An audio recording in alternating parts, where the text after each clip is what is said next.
Gure espezializazio lan taldean, segurtasun funtzionalean integritate maila altuena dituzten sektoreetan proiektuak lantzen ditugu. Empecé aquí haciendo mi trabajo de fin de máster y ahora mismo he empezado ya mi primer año desarrollando la tesis aquí en robótica.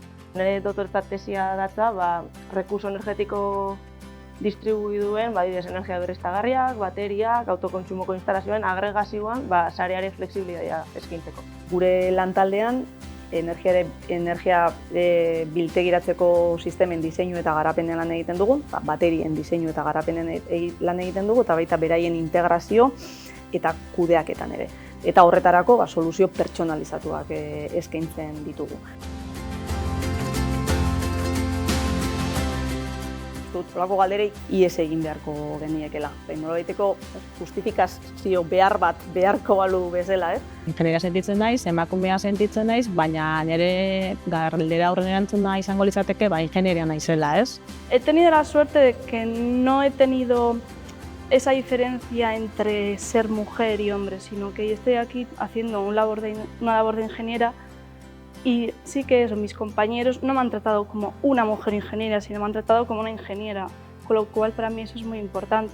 Oantxen bertan positar nago ingenieria izatiataz, hasi nintzanean beti nik eraman dut zati teknologikotik unesela ikasketa egiten eta neska oso gutxi ginela, baina nik uste oain ikusten nahi dela gerozta emakume gehiago gaudela, gure tokia dela ingenieritza.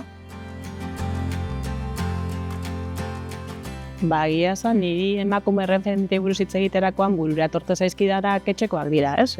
Ama, izeba asko. Ingeniaritza ikasteko autua egin nuenean, momentu hartan nire inguruan emakume ingenierik nik neuk ez nuen ezagutzen.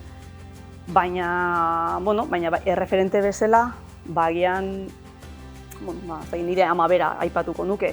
Yo creo que hay que tener un poco en cuenta que nunca se ha tenido a referencias como mujer. Por ejemplo, yo ahora pues tengo 25, pero hace 3 años me enteré que una mujer había creado el Wi-Fi, o que, por ejemplo, una mujer había sido la primera en crear programación informática.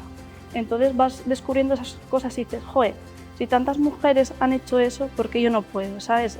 Es ese tipo de impulso el que yo creo que hay que seguir.